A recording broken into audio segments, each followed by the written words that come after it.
So let's take another poll. By a show of fingers, 1 being A, 2 being B. Where are we in 3, 2, 1?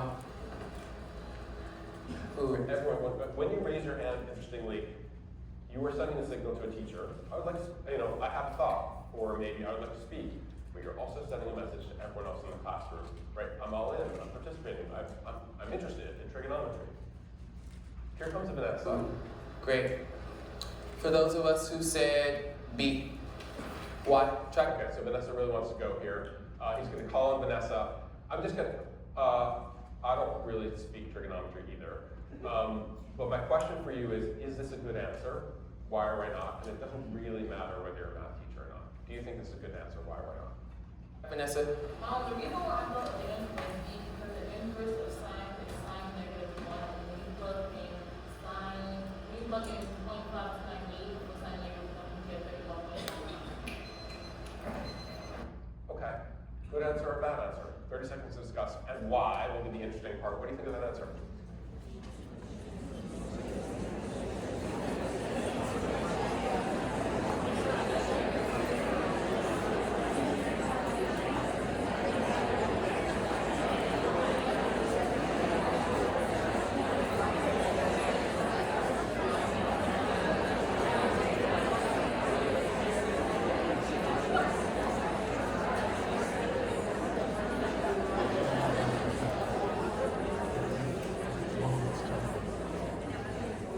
Thanks, everybody.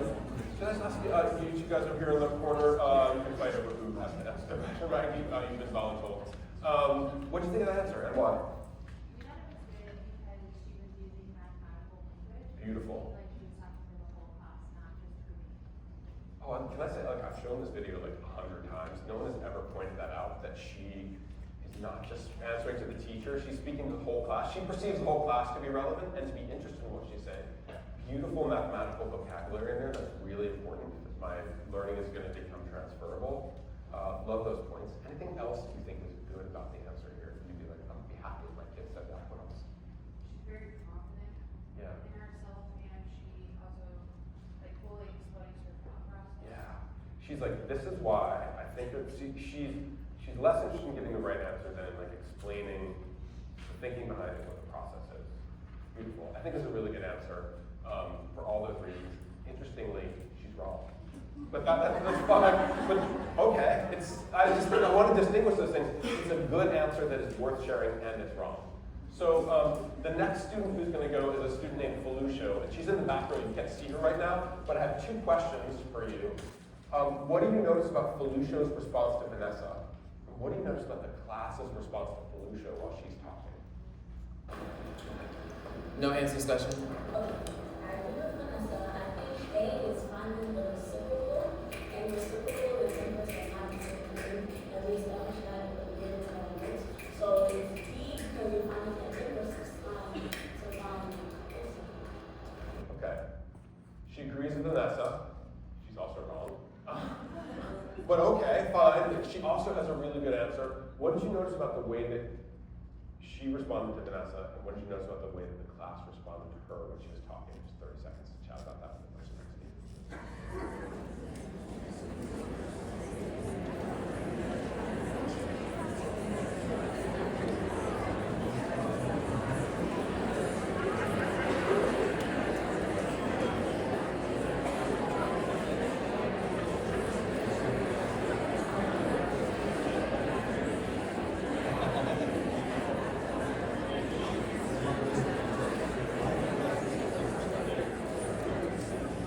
Thanks, everybody.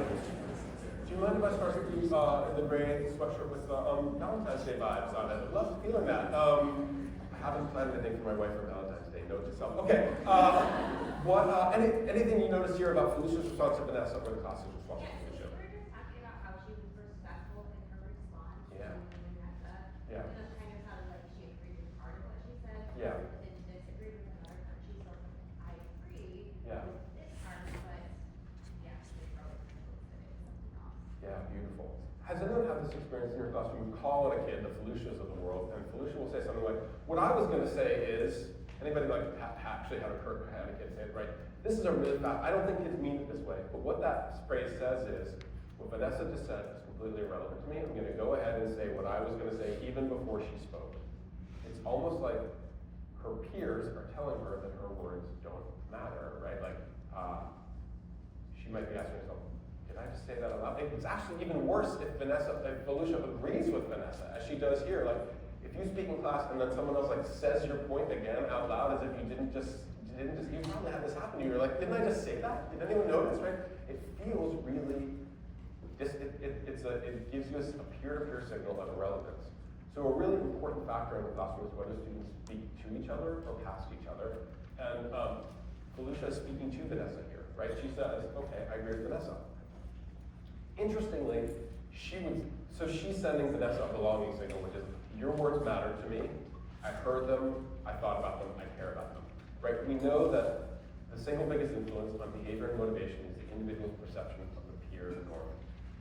If Denarius had said, ooh, what a great answer, Vanessa, I really like the way that you use technical vocabulary and you explain your thought process, like that would be helpful.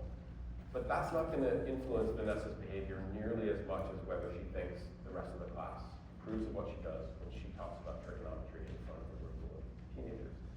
I think it's fascinating that Felicia would validate Vanessa more if she said, if I disagree with Vanessa on this, and then stated a different point but validated what Vanessa had said, as if she agreed with her but then ignored her, right? So one of the key things that's happening in this classroom is at the beginning of the school year, Denarius said, when I call on you, it's really important that you try to make reference to the person who went before you, use their name. I agree with him. You position your response relative to theirs. He taught them to speak to each other. No group of people will naturally devolve to like very productive behaviors like this that are optimal for building culture, but he asked them to do this. He's got a poster on the wall with these little sentence starters like, I agree with, I disagree, there's another piece of evidence that cause them to talk to each other, and that makes Vanessa feel like she matters to her peers. Did anyone talk about what's happening with what the rest of the class is doing while Felicia was talking? Did you talk about that? Yeah. What did you notice? They were all like tracking and like snapping, so they were all really showing what they were listening. Yeah, so when I first saw this, I thought that was kind of gimmicky, the snapping. But anytime you speak aloud in a room, there's a part of you that's like, that thinks, do I sound stupid right now? And as soon as Felicia has that experience, she gets this, like, you're doing great, we're with you, we support you signal from her classmates. And actually, she adds a sentence to her answer. She doesn't have to. We'll do a little instant replay here. I think A is finding the reciprocal, and reciprocal is inverse of not reciprocal. Okay, she by all intents and purposes, she's done here, right? I think A is finding reciprocal and inverse are not the same thing. But now everyone's snapping for her, and so she's like, oh, I'll say a little bit more. And we established that at the beginning of our notes. So if B, because we find that inverse is So she's getting a peer-to-peer signal of approval for her work. And I see some of you laughing at my friend Fagin here. I'm just going to point out Fagin because she's the best kid in the history of the world. She's this kid with glasses right here. Just watch her and try to, what is she doing during this interaction? reciprocal, and reciprocal is inverse of not reciprocal. And we established that at the beginning of our notes. So if B, because we find that inverse is Okay, 15 seconds to explain what Fagin is doing there.